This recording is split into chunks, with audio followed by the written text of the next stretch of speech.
accommodate time. Any Yeah. question? Everything's fine? Can I start? So why did you love it personally? Oh, well, there's so many facets of the film that I love. I mean, that I love the comedy. I love the fact that it takes on questions of art and one's relationship to art with this wonderful lightness. I love the fantasy sequences, the going up the building and the flying and the speaking, you know, sort of discussing Freud as if she's very, you know, educated and knowledgeable and all of that.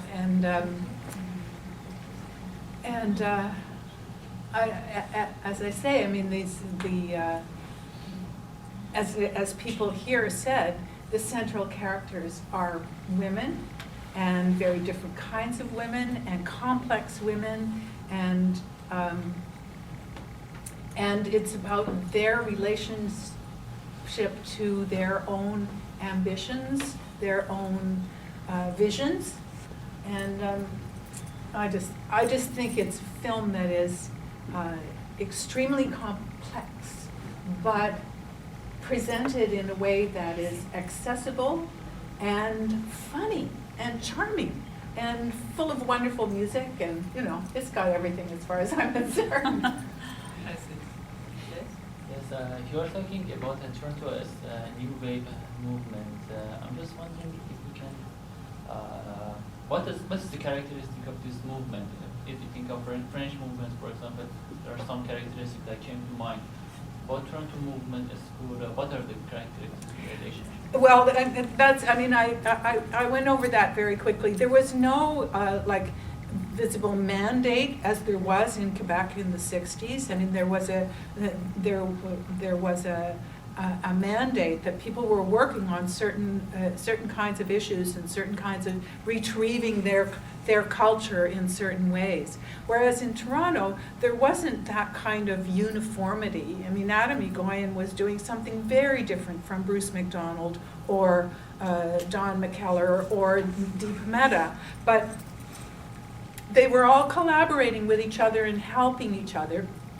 And but there was a great variety in the work that they were doing. But the one thing that they were not doing was they were not doing at that time what had been done in the earlier period of the 80s. They were writer-directors who were creating original scripts that were not aimed at a mass market audience. You know, I mean, Sam and Me, Deepa Mehta's first film, it's an absolutely charming film, but it's not a blockbuster and never going to be a blockbuster, and that was not its intention.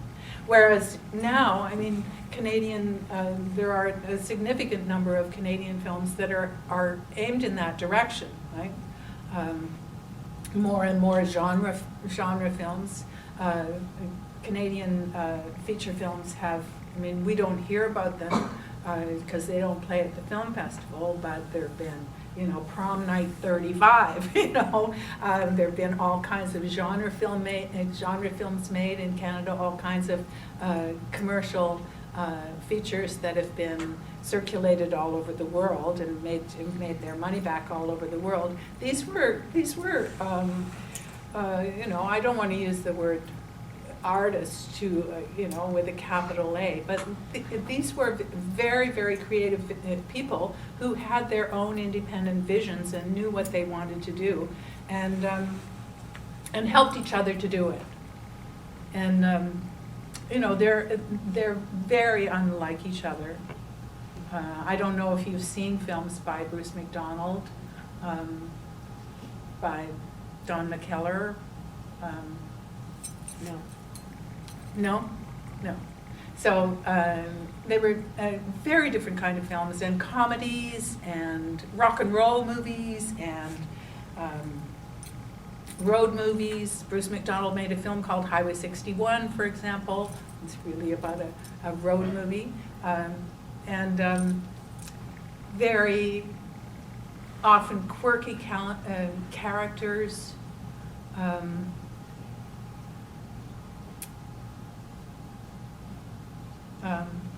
Just a variety of things. No common characteristics that you could put together as a school or a movement in the sense of cinema studies usually defines it. But you know, they were considered the Toronto New Wave, and I suppose they're as different from each other as the members of the French New Wave were. Yeah. You know, Godard, Truffaut, you couldn't get them farther apart, right? Same with, I think, Adam Egoyan and Bruce MacDonald. They couldn't be farther apart in their vision. And I have another question, because the story that you tell about the developments, it seems to me that it was persons who, for example, shapes the relationship between society and the movie. It seems to me that it was first the premier of Ontario who was very interested, so he created an infrastructure to support this independent movie, and then because of Mike Harris, everything's put into end. It was just because of peoples, or it was more related to for example, the rise of neoliberalism? I'm just interested in political economy behind why the situation has been changed. It was because of funding, it was because of problems related to economy. I'm just want to know if you can tell us more about the movie. Well,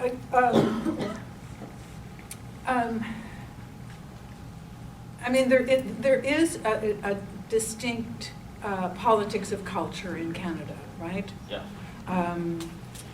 And that's fueled by regional differences and very much fueled by Quebec.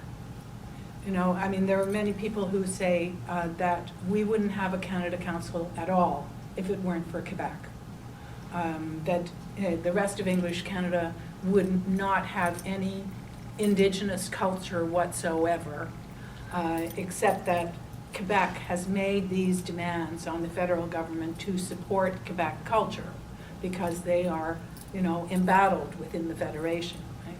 So there is a very complex and politics of culture in Canada that has quite a long history now, since the early 60s. Well, it's only since the 60s, really. It's only 50 years, but when all of those mandates came about, when suddenly, you know, people said, wait a minute, maybe we should teach Canadian novels or Canadian writing in literature courses in university. Maybe we should encourage people to make films here, you know, not just experimental films, but other kinds of films too. Maybe we should encourage theater. Maybe, you know, Stratford is a good idea. Stratford was founded in the 50s, right? Late 50s. And all of these kind of movements to support Canadian culture came about in the late 50s, early 60s, and then grew incrementally since then. So, yes, there is considerable political activity around culture, whether governments support culture or are interested in culture or not. Harper is interested in neither culture nor science, right? You know, right? And many other things. Yeah, and many other things. But I mean, you'd think that science and culture would be two of the big things that a government would support. Yeah, he loves war. And He loves boring. But he's writing a new book. okay. Okay. So I'm passing to the next series. If you have a question. Some people thought that this film wasn't about women, but I think whenever a film shows a woman that is not degraded and is affirmative, it's showing a strong woman, it's a feminist movie, and I think it's positive. And what is your opinion on that? Well,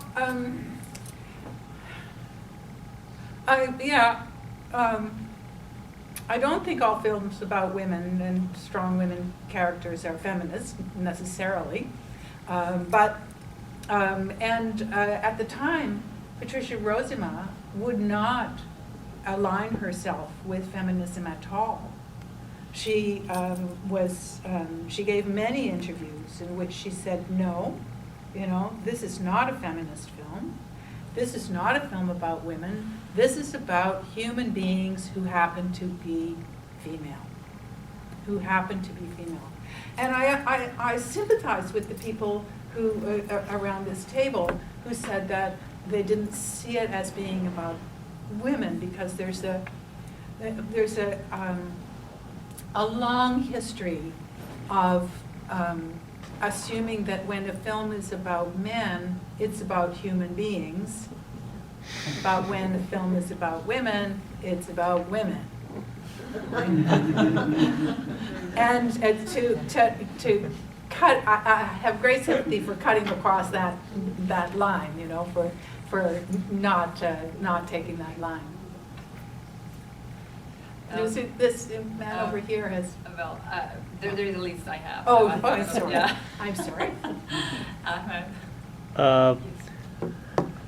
Okay, at least one of the themes of the films is lesbian love, and we've watched more films recently about lesbian love, but perhaps not more at that time. I want to know more about the reception by the audience, especially the Canadian society, how it is regarded radical at that time. Well, it was remarkable that it was as little remarked upon as it was. People embraced it as a comedy, and they saw the lesbian element as a kind of minor subplot. The relationship between the curator and Mary Joseph as a kind of subplot in the film, and certainly not the most prominent thing about the film. Rozema did make several years later, 1995, nearly 10 years later, she made a film called When Night is Falling, which has a lesbian couple and it's about a woman coming to understand herself as a lesbian, falling in love with another woman after having been with a man, and dealing with the kind of turmoil of that. And Rozema was prepared at that time to come out as a lesbian herself. But it certainly wasn't a focus in discussion of mermaids. Do you agree, Connie? Yeah. Yeah, it wasn't. And I think the fact that both Paul Baillargeon and Marianne MacDonald were so well known as people, beside the role that they're playing, had something to do with that. They were. yeah. Does that answer the question adequately? Yep. Yes, okay. I agree it's not an aggressively feminist film, but there's too much in it to ignore from what I saw, which is that when the curator is trying to make it in the art world, which has always been traditionally a male-dominated, like so many other things, and she always has to convince men, that this is a good artist, or this is, and if you even think of the profession curator, you ask someone about the curator of the museum, they'll think of a man. And in the movie, there was the painting behind her of the older woman eating the apple, and then she mentioned that the church. She says she has to convince a lot of old, like she deals with a lot of Baptist ministers, and arts in church was always, and showing that the feminine body was also something that was discouraged to be shown in art too explicitly. You So think? I think The feminine body has been... by the church. The church. Oh, the church, right, by the okay, church. okay, all right, yeah. But it was always this objectified, beautiful thing. But the men in the movie are shown as like they're either this leering cab driver or, this idiot, pompous art critic, So I think there were feminist aspects to the film, whether she admits it or not. But I think... And what do you see as, sorry, I'm not following you. The fact that the art critic is pompous is... No, just that he's a man. I mean, none of the men in the film are important or memorable. So I don't think the film, when you say, okay, this is a film about just about people, I don't think the film would have had the same impact if the main characters had all been men. Yeah. But what if it were flipped? What if the three main characters were men and all the women were just incidental to what was going on? Which is the mainstay of most movies, right? Right. Where right. the women are inconsequential, they have no particular character, they're they're idiots or decorations. Well, none of the men were portrayed in a positive way. Yeah. They were either like faded background images, or they were being idiots staring at a woman, staring at herself in the mirror, being beautiful, or just being this art critic who's just looking down on things, and she has to try and convince him, So, but in what sense is it feminist to it's just showing that show men are jerks? No, not to show that they're jerks, but to show that these women are trying to make themselves in the world of men.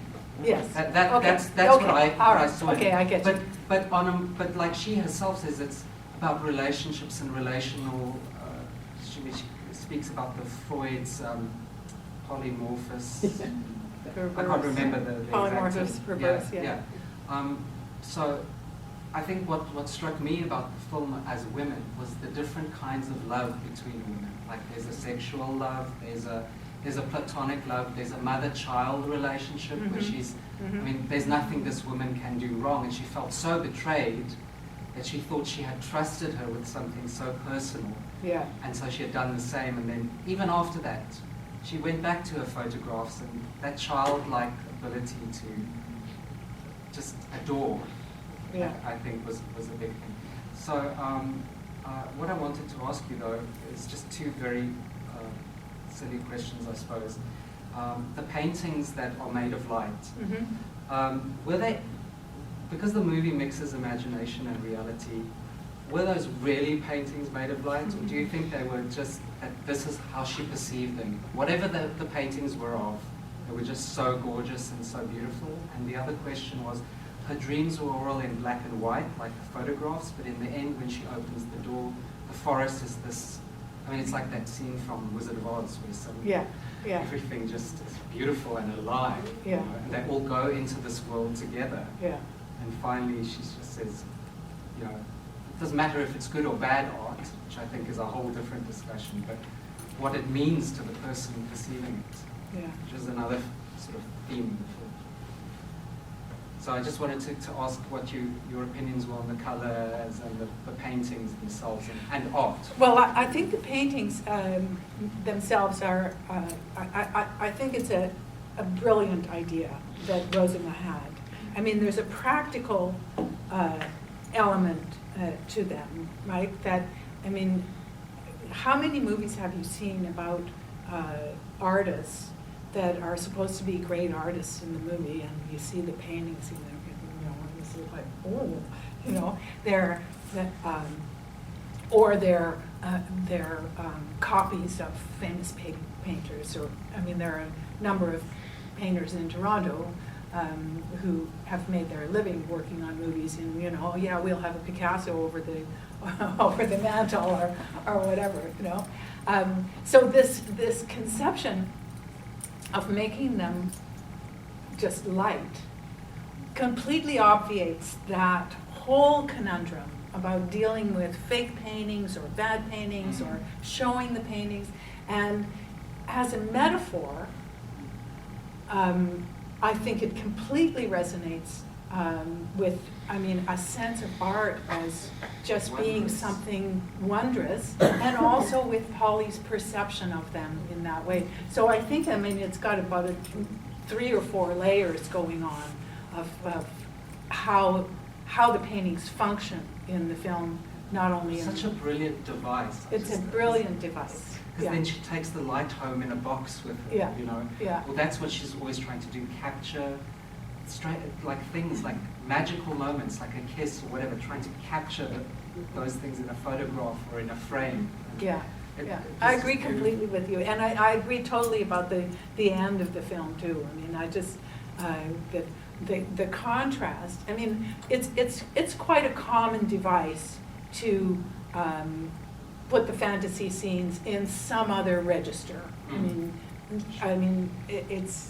Whether it's the fantasy scenes are in black and white, or they're in color, or when the rest of the movie is in black and white, or whether they're treated in some way with, kind of Vaseline on the lens or something, Well, you it know. was so pragmatic because her photographs are black and white, Yes. so of course her imagination, this would be black and white. Yes, so- yes, and then the payoff at the end to walk into that colored forest. It is exactly as you It's a say, payoff. like the Wizard of Oz. It's exactly. I mean, that thrill of color is it's overpowering. I mean, to me, I just I get tears in my eyes every time she I just opens wanted that to say door. thank you so much for coming and actually sitting and watching the movie with us, because so often the commentator comes in after the film or it's happened before, and they didn't see how much this group always just really tries to get into the film. Mhm. We really, Yeah. thank you so much.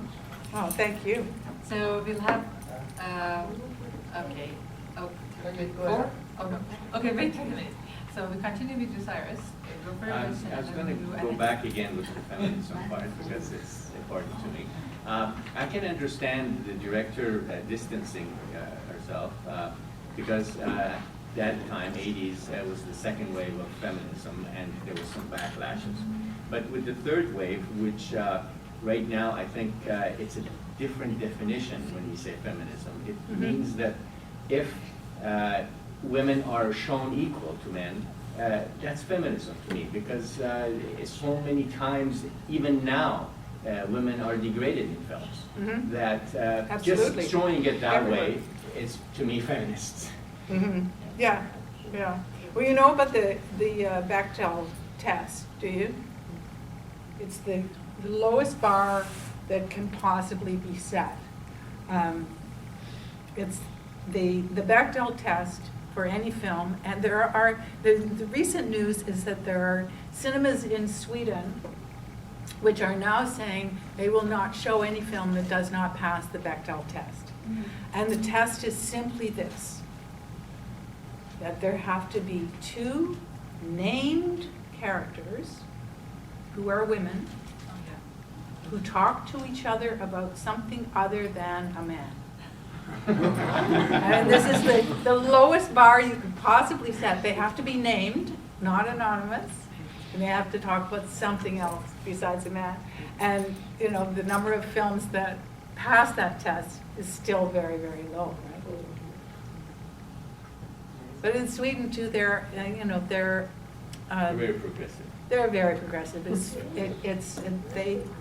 There are in some of the Scandinavian countries. I mean, we're trying to get some policies enacted in Canada. I mean, I'm working with a group of people who are really trying to get some policy changes made. And one of the models comes from the Scandinavian countries, which is a 60-40 rule.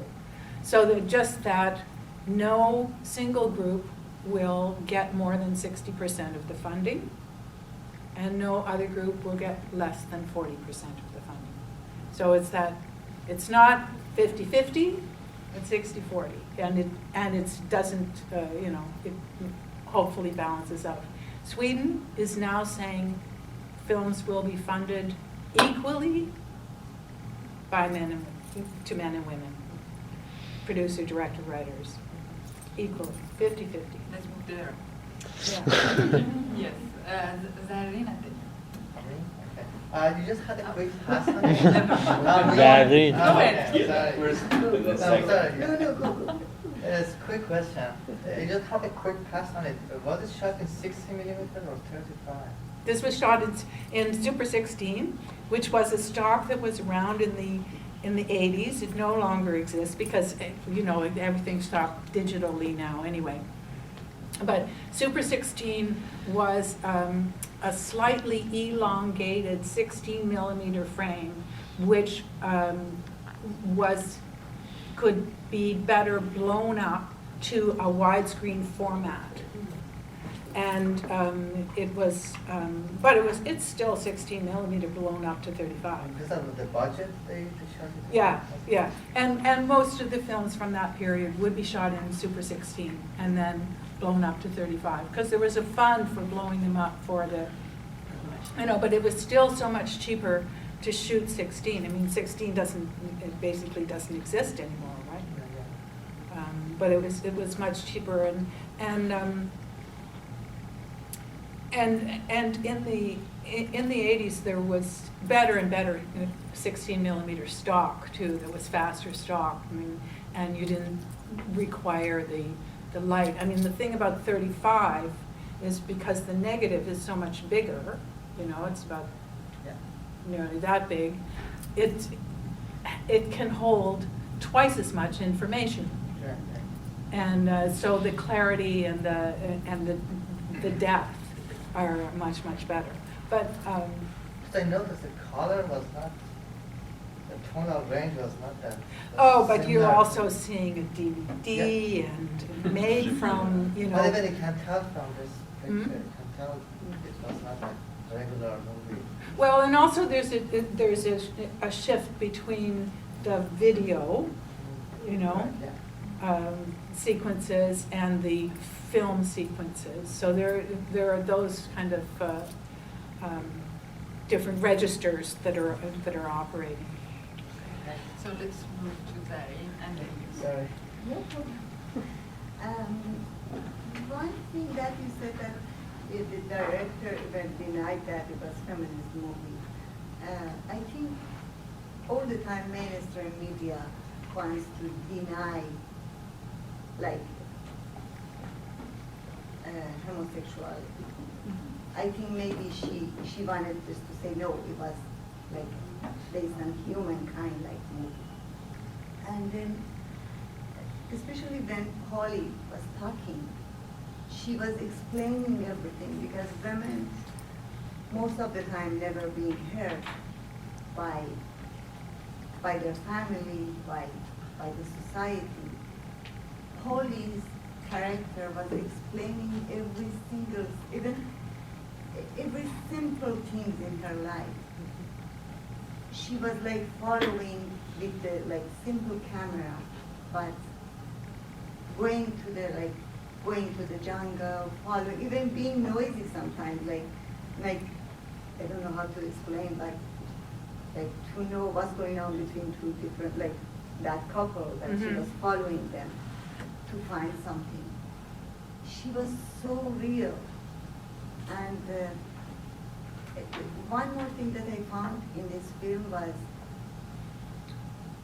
she didn't have in her refrigerator, when she opened the refrigerator, it was just one apple. Yeah. And then she found one can when she was because when even she invited by that woman who was rich in that restaurant, she didn't know how to sit. It happened even to me. Because, from that point of view of working class people, even if they are even being invited in the restaurant, they don't know how to act. It was also a Japanese restaurant. Yeah, and it's a Japanese restaurant, but even for menu, she didn't experience many kind of luxury in her life. Now tell me, what is the question? My question was that thing that I didn't agree that the director said, okay, it was not at all about women. It was not feminist movie because of maybe about media or. Well, it's a way of. There was certainly a period. I mean, you were. I don't know your name, but you said it absolutely correctly. That as the second wave of feminism from the 70s moved through the 80s, there was considerable backlash against feminism, and also there was a sense of of, I mean, the backlash was very fierce, but at the same time, there was a growing sense of complacency. By the early 90s, a man who was running Telefilm at the time said to me, "You just can't play the gender card anymore." You know, everything, there was a sense of complacency, as if everything was taken care of. Everything's solved. Everything was solved. And at the same time, when these women were emerging, Patricia Rozema and Deepa Mehta particularly, and there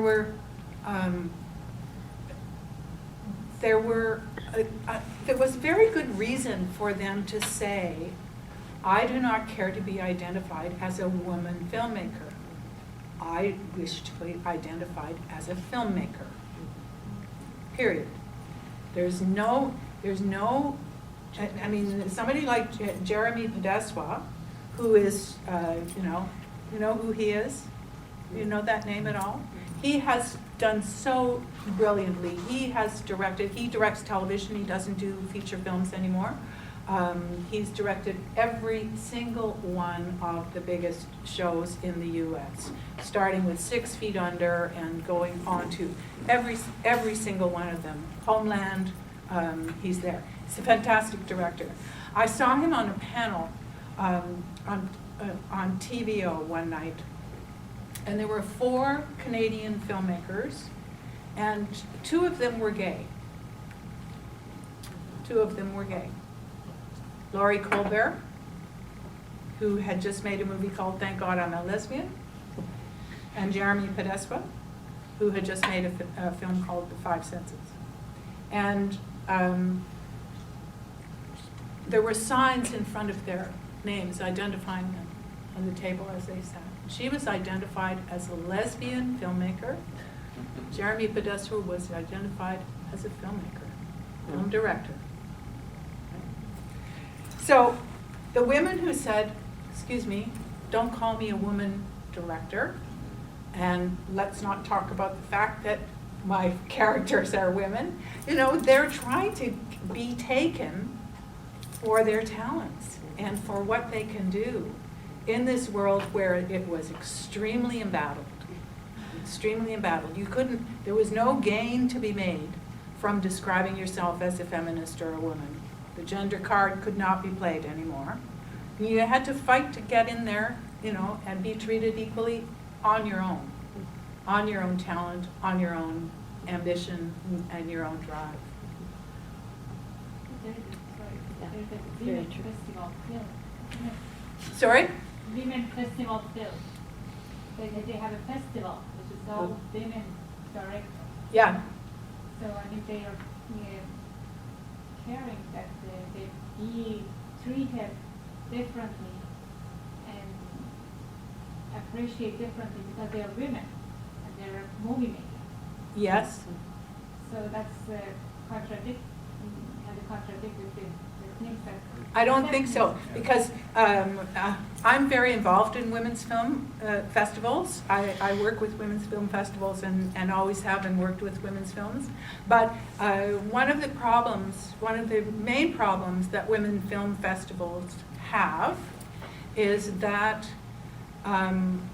films by Chantal Akerman, Claire Denis, Margaretha von Trotta, you name them, Arnold, Catherine Bigelow, they're not playing in women's film festivals. They're playing in the big leagues.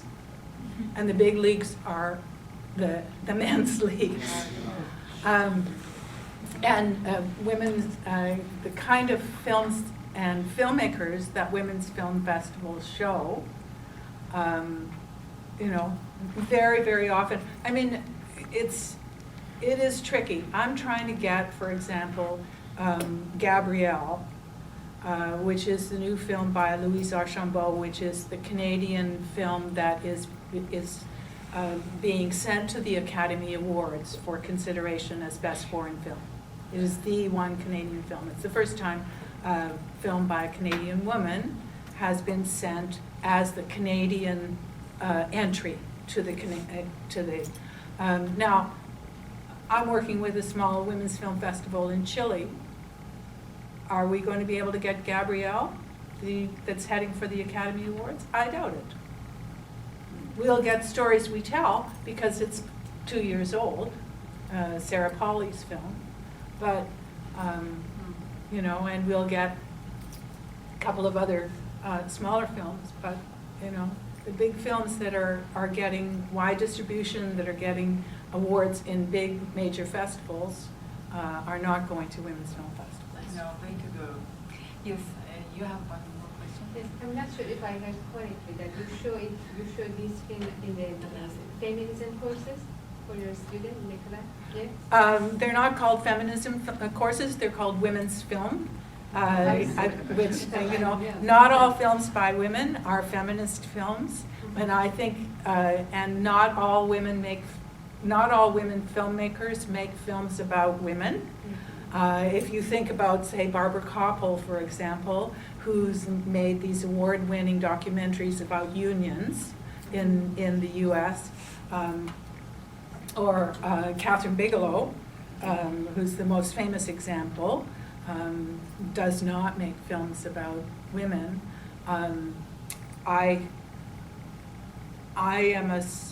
believe that we need to look at all kinds of films and I'm particularly interested in women filmmakers because, you know, they don't get shown that much.